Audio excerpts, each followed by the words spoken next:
नमस्कार। किस्सा घर और मनोरंजन चैनल पर आप सभी का हार्दिक स्वागत है।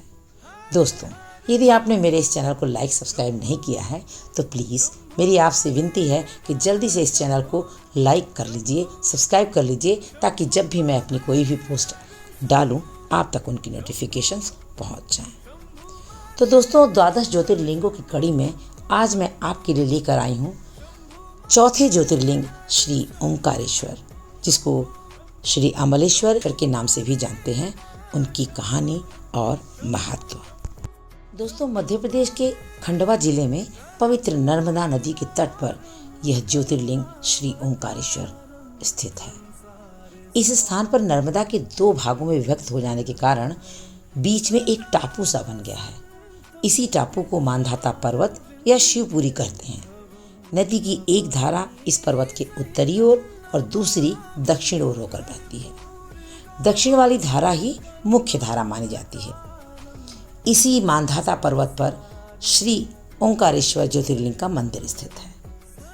प्राचीन काल में महाराजा मांधाता ने इसी पर्वत पर अपनी तपस्या से भगवान शिव को प्रसन्न किया था, ऐसी मान्यता है।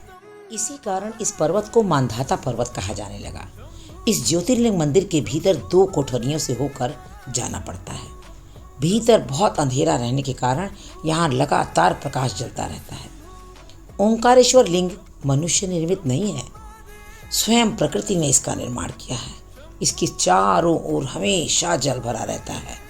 संपूर्ण मांधाता पर्वत ही भगवान शिव का रूप माना जाता है। यही कारण है कि इसे शिवपुरी भी कहते हैं। लोग भक्तिपूर्वक इसकी परिक्रमा करते हैं।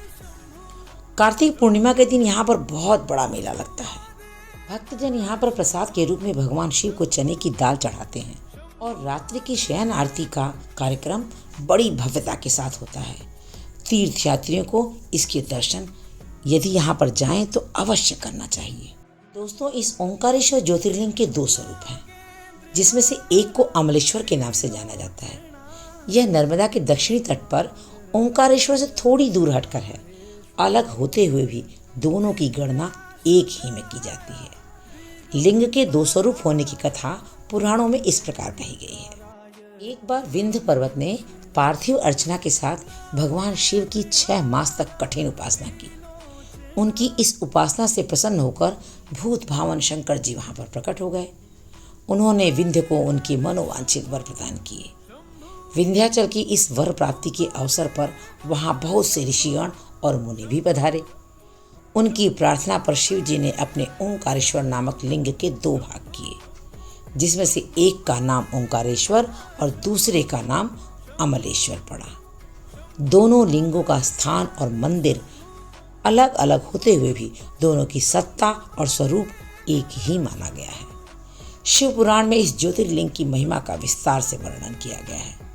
श्री ओंकारेश्वर और श्री अमलेश्वर के दर्शन का पुण्य बताते हुए नर्मदा के स्नान का पावन फल का भी वर्णन किया गया है। इसमें प्रत्येक मनुष्य को इस क्षेत्र की यात्रा अपने जीवन काल में एक बार दोस्तों अवश्य करनी चाहिए, क्योंकि लौकिक पारलौकिक दोनों प्रकार के उत्तम फलों की प्राप्ति भगवान ओंकारेश्वर की कृपा से सहज ही प्राप्त हो जाती है।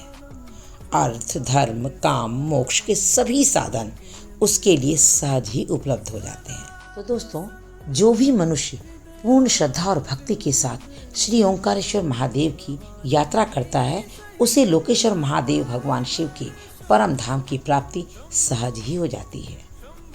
भगवान शिव तो भक्तों पर अकारण ही कृपा करने वाले हैं। वे तो अवढ़दानी हैं। फिर जो लोग यहाँ आकर उनके दर्शन करते हैं, उनके सौभाग्य के विषय में तो कहना ही क्या है। उनके लिए तो सभी प्रकार के उत्तम पुण्य मार्ग सदा सदा के लिए खुल जाते हैं। तो मेरे प्यारे दोस्तों, आपको इस चौथे ज्योतिर्लिंग की कहानी कैसी लगी? उम्मीद करती हूँ निश्चय ही आपको पसंद आई होगी। तो कमेंट सेक्शन में लिखकर बताना बिल्कुल मत भूलिएगा। आगे मैं आपके लिए 5वें ज्योतिर्लिंग श्री केदारनाथ की कहानी और महत्व लेकर आ रही हूँ। तब तक बने रहिएगा मेरे साथ। हर हर महादेव।